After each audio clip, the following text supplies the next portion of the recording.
NATO has existed for 75 years on a single foundational assumption: American military power guarantees European security.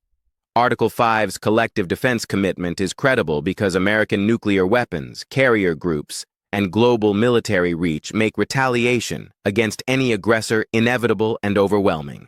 European NATO members contribute forces, but the alliance's core deterrent has always been American willingness to treat an attack on Europe as an attack on America itself. This assumption is now in question, not because American capabilities diminished. The United States military remains overwhelmingly powerful, but because American political will to defend Europe is no longer guaranteed. Trump's presidency made explicit what was previously unthinkable: that America might not honor Article 5 commitments. His statements about NATO being obsolete, demands that delinquent members be expelled, and suggestions that Russia could do whatever it wants to countries not paying their share revealed that the bedrock assumption of transatlantic security could vanish with a single election. European leaders now confront the question they've avoided for decades: can NATO survive without America? And more urgently, can Europe defend itself if America withdraws? The answers are uncomfortable. NATO without American leadership becomes a collection of medium powers lacking coherent command, interoperable systems, or resources to deter major threats. European defense spending remains inadequate despite years of promises. European military capabilities remain fragmented across national lines. European political unity on defense is absent. The alliance's unspoken fear isn't Russian aggression, it's American abandonment. And that fear is well-founded because European NATO without America is strategically hollow. Understanding NATO's dependence on America requires examining the specific capabilities America provides that European members cannot replicate, the political and structural obstacles preventing European strategic autonomy, and what happens if American commitment wavers. The military capability gap between America and European NATO members is staggering. The United States defense budget for 2024 is approximately $850 billion. Combined defense spending for all European NATO members totals approximately $350 billion. The 2.1 spending ratio understates the capability gap. Because American spending produces capabilities, European spending cannot match at any realistic budget level. American intelligence, surveillance, and reconnaissance capabilities are unique. The United States operates satellite constellations providing real-time imagery, signals intelligence, and communications relay that no European country possesses independently. The National Security Agency's signals intelligence capabilities exceed combined European equivalents. American reconnaissance aircraft, drones, and cyber intelligence operations provide situational awareness that European allies depend on but cannot independently generate. In any NATO operation, American ISR is the foundation that makes coalition operations possible. European forces literally cannot see the battlefield without American intelligence feeds. The operational reality became clear during the 2011 Libya intervention. Britain and France led the campaign to enforce UN no-fly zone and support rebels against Gaddafi. These are NATO's two most capable military powers operating in their immediate neighborhood. Within weeks, British and French forces depleted precision-guided munition stocks and required American resupply. European aircraft needed American aerial refueling tankers to sustain operations. The targeting intelligence came predominantly from American satellite and signals intelligence. When Gaddafi's forces moved at night or in bad weather, European forces couldn't track them without American infrared satellites and all-weather reconnaissance. The intervention succeeded, but demonstrated that even limited operations in Europe's backyard exceeded European independent capability. Libya had minimal air defenses and antiquated military equipment. The operation involved no peer military competition, yet European forces required American enablers for sustainment, intelligence, and precision strike. The lesson was clear: European military capability without American support is severely constrained even against third-rate adversaries. American logistics and power projection capabilities are similarly unique. The United States operates 11 aircraft carriers. European NATO members collectively operate 0 large deck carriers. Only France operates a single medium carrier, the Charles de Gaulle. American airlift capacity through C-5 Galaxy, C-17 Globemaster, and C-130 Hercules fleets exceeds European strategic airlift by orders of magnitude. American aerial refueling tanker fleets enable long-range power projection. European air forces depend on American tankers for sustained operations beyond immediate European airspace. The military logistics that allow rapid deployment of heavy forces across oceans or continents is fundamentally American capability. American nuclear weapons provide the ultimate deterrent that makes NATO credible. The United States maintains approximately 5,500 nuclear warheads with strategic delivery systems that can strike any target globally. France maintains approximately 290 nuclear warheads, the only other NATO member with independent nuclear forces. Britain's nuclear weapons are submarine-launched ballistic missiles that technically require American technical support for targeting and maintenance. The nuclear umbrella that deters Russian nuclear coercion is American, and no European combination can replicate it. The command and control architecture is American-dominated by design. NATO's integrated command structure, communication systems, and operational planning all depend on American military infrastructure. Supreme Allied Commander Europe is always an American general. The air defense systems protecting European NATO depend on American early warning satellites and American-operated radar networks. The submarine tracking and anti-submarine warfare capabilities depend on American sonar networks and American naval intelligence. NATO is nominally multilateral, but operationally it's an American command structure with European attachments. The technological superiority that makes NATO militarily effective comes predominantly from American defense industry. The F-35 fighter jet that multiple European air forces are purchasing is American. The Aegis air defense systems are American. The Patriot and THAAD missile defense systems are American. The satellite-guided munitions, advanced sensors, and electronic warfare systems that define modern military capability are predominantly American. European defense industries exist, but generally produce equipment a generation behind American equivalents. When European militaries want cutting-edge capability, they buy American. The interoperability that makes NATO coalition operations possible is interoperability with American systems.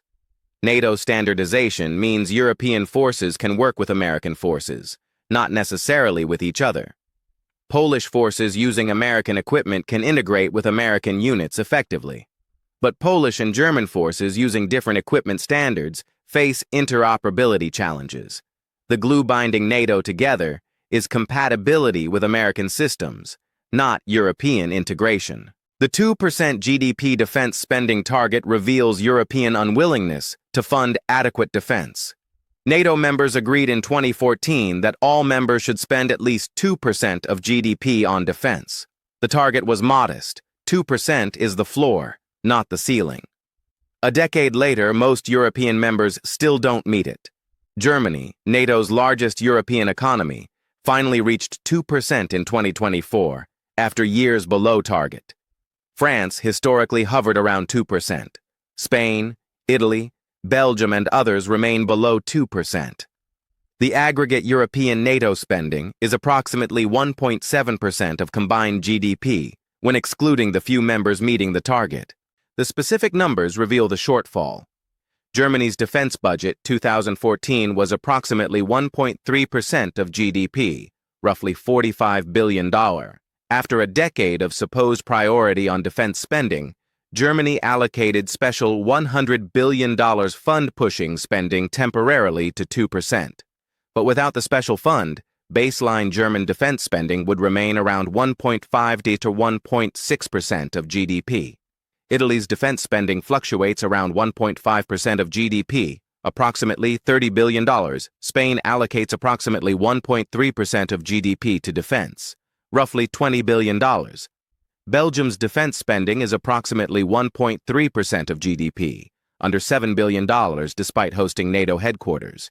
The countries meeting or exceeding 2% are predominantly Eastern European states facing direct Russian proximity: Poland at 2.4% GDP, Estonia at 2.8%, Latvia at 2.4%, Lithuania at 2.5%.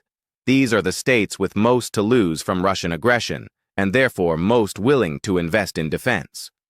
Western European states far from Russian border show less urgency.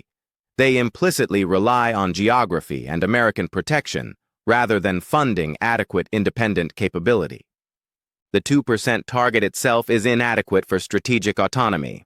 American defense spending is 3.5% of GDP. During the Cold War, European NATO members averaged 3 to 4% of GDP. The 2% target was set as politically achievable minimum, not strategic requirement. Reaching 2% would still leave European NATO spending at $450 billion versus $850 billion American spending. And European spending is less efficient due to fragmentation across 27 national defense establishments, each maintaining separate procurement, maintenance, and command structures. The political obstacles to increased defense spending are substantial. European populations don't perceive direct military threat requiring major defense investment. Russian military capabilities are concerning but not existentially threatening to most European publics. European welfare states prioritize social spending over defense. Defense cuts are politically easy, while social program cuts are politically catastrophic. European politicians who propose major defense spending increases face electoral backlash from voters who view defense as American responsibility. Germany illustrates the challenge. Germany's 2024 defense budget finally reached 2% through a special $100 billion fund for military modernization. But this was one-time spending responding to Ukraine crisis rather than permanent structural increase. German public opinion remains skeptical of military spending. Constitutional constraints limit defense spending in ways that don't affect social programs. The political coalition required to sustain 3% defense spending long-term doesn't exist in German politics. The European fragmentation prevents efficient defense integration. European defense industry is divided across national champions protected by political considerations. France protects Dassault Aviation and DCNS Naval Group. Germany protects Rheinmetall and ThyssenKrupp Marine Systems. Britain protects BAE Systems.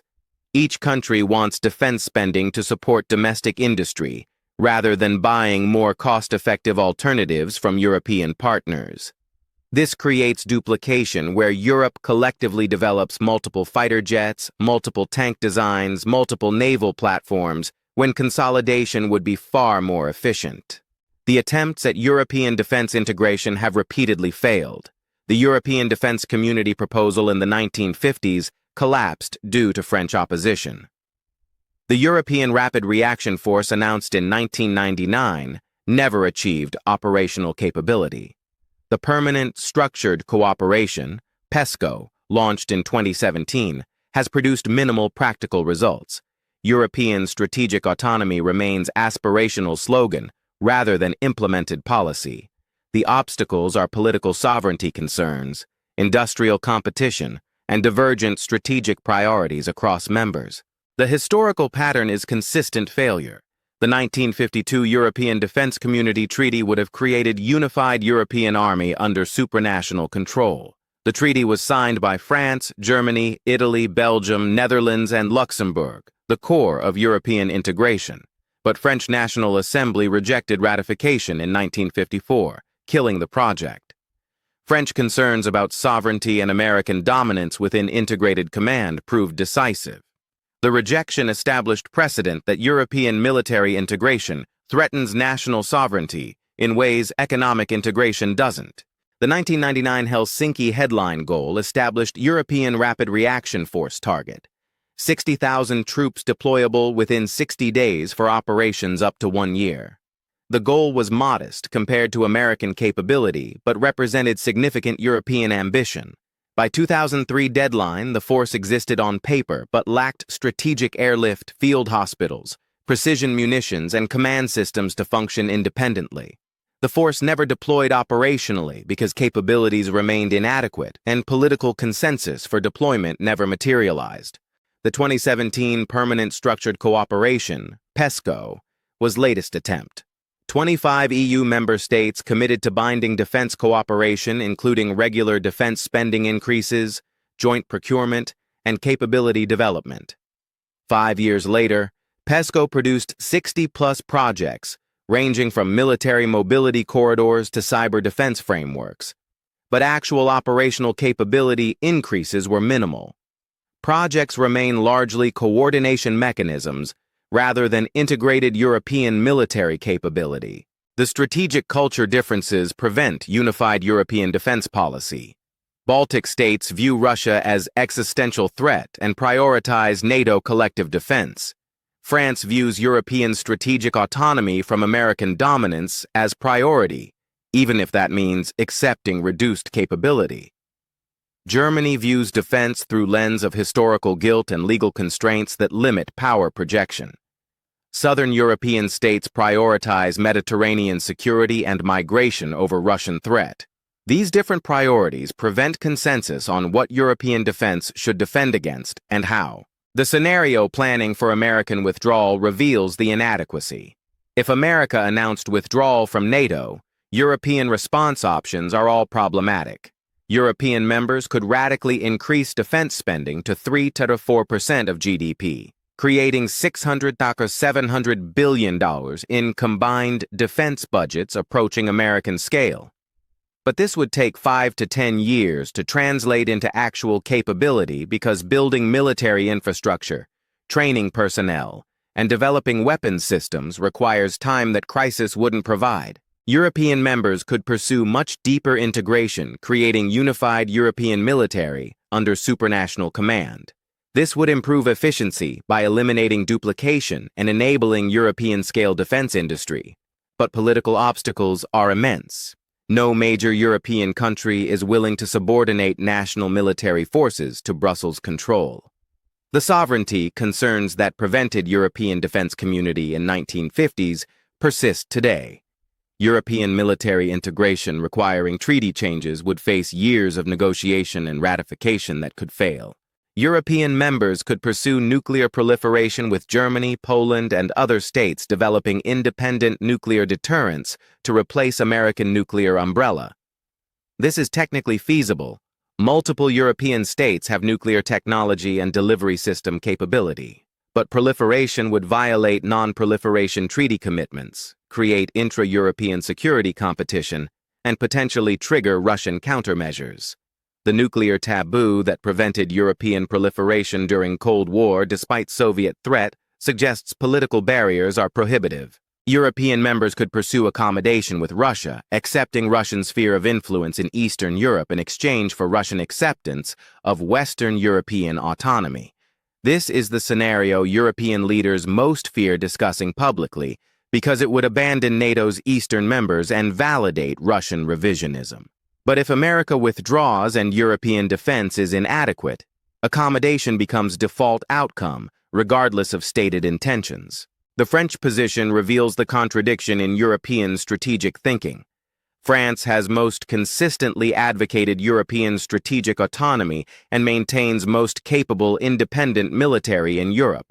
But French defense spending is approximately $60 billion annually, enough to maintain medium power capable of limited interventions in Africa, but nowhere near enough to deter major power aggression against Europe. France cannot be European security guarantor any more than Britain could be after American entry into World War II. The gap between French capability and the role France envisions for itself in autonomous European defense is vast. The nuclear dimension is critical because deterrence requires credible threat of catastrophic retaliation. French nuclear forces include submarine-launched ballistic missiles, air-launched cruise missiles, and strategic bombers. The force is designed to deter attacks on France and provide French strategic autonomy. But would France risk Paris to save Tallinn? The question captures the extended deterrence problem that America solves through overwhelming capability that makes American retaliation credible even when defending allies.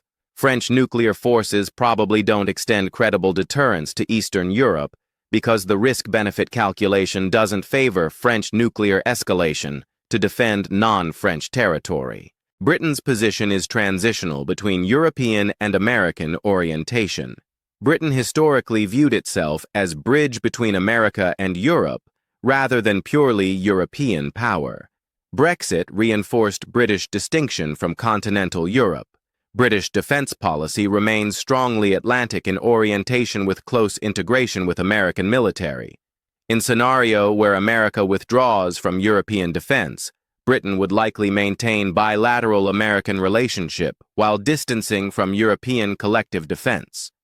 This would further weaken European defense by removing Britain's capable military from European calculations. The timeline matters because military capability cannot be rapidly generated. If American withdrawal happened gradually over 5 to 10 years with clear signaling, European response might be adequate. Defense budgets could increase, integration could deepen, capabilities could be developed. But if American withdrawal happened suddenly through electoral surprise or crisis decision, European options would be limited to inadequate existing capabilities. The preparation time determines whether European strategic autonomy is possible, or whether American withdrawal creates security vacuum that Russia or other actors exploit. The Trump presidency demonstrated the fragility. Trump's NATO skepticism was unprecedented for American president. His suggestion that America might not defend allies failing to meet defense spending targets was explicit threat to Article 5. European capitals responded with increased defense spending commitments and rhetoric about European responsibility. But actual capability improvements were modest. The episode revealed that even explicit American unreliability was insufficient to overcome political, fiscal, and organizational obstacles to European strategic autonomy. The specific Trump statements created genuine alarm in European capitals. At 2018 NATO summit, Trump reportedly told European leaders, "I don't care about NATO. NATO is as bad as NAFTA. It's much too costly for the U.S." During 2016 campaign, Trump called NATO obsolete and suggested America might not automatically defend Baltic states if Russia attacked.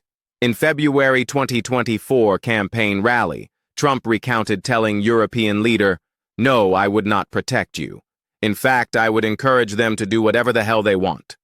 European responses were rhetorically strong but substantively weak.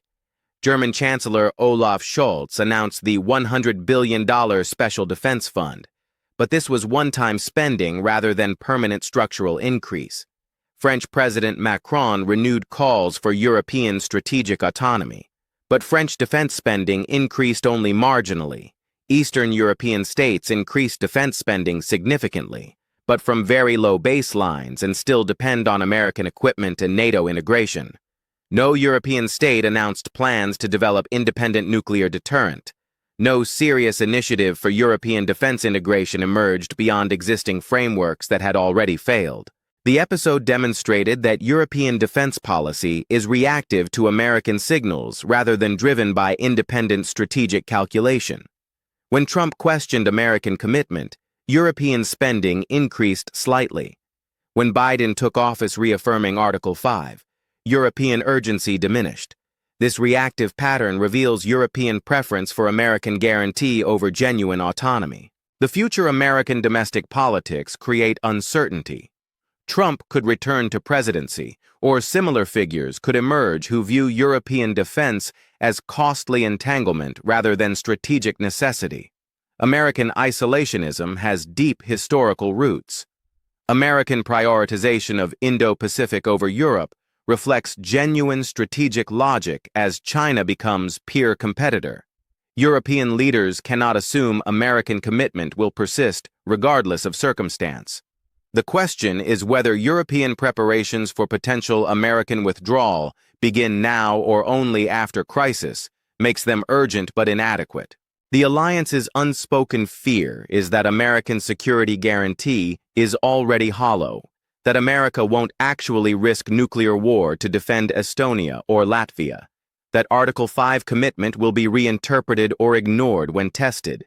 That European defense weakness means Europe will accommodate Russian demands rather than fight. The fear drives occasional discussions of European strategic autonomy, but never generates political will for necessary sacrifices.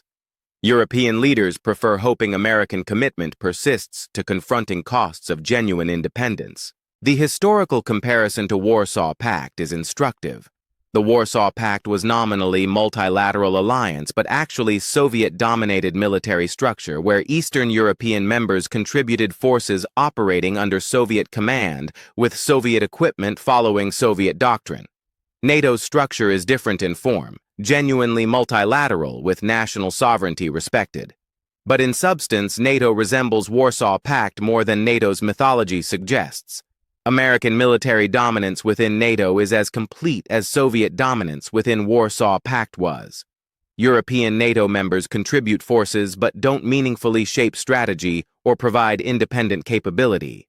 The difference is that Soviet Union eventually collapsed, partly because Warsaw Pact subordinates defected when given opportunity.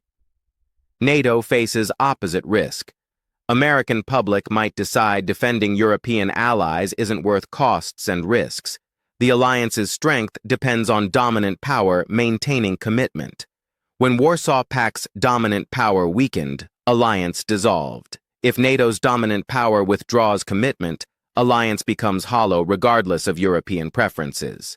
The Cold War NATO functioned because Soviet threat was existential and immediate. European populations accepted substantial defense spending because alternative was Soviet conquest. American commitment was credible because Soviet expansion threatened global balance. The post-Cold War security environment is fundamentally different. Russia is weaker than Soviet Union. European populations don't perceive existential threat. American strategic priorities shifted to Asia-Pacific. The conditions that made NATO vital for 40 years no longer exist, but the alliance persists through inertia. NATO without America is possible in theory. But the Europe that could make it work doesn't exist in practice. And the political transformation required to create it probably won't happen until American withdrawal is imminent, which means it will happen too late.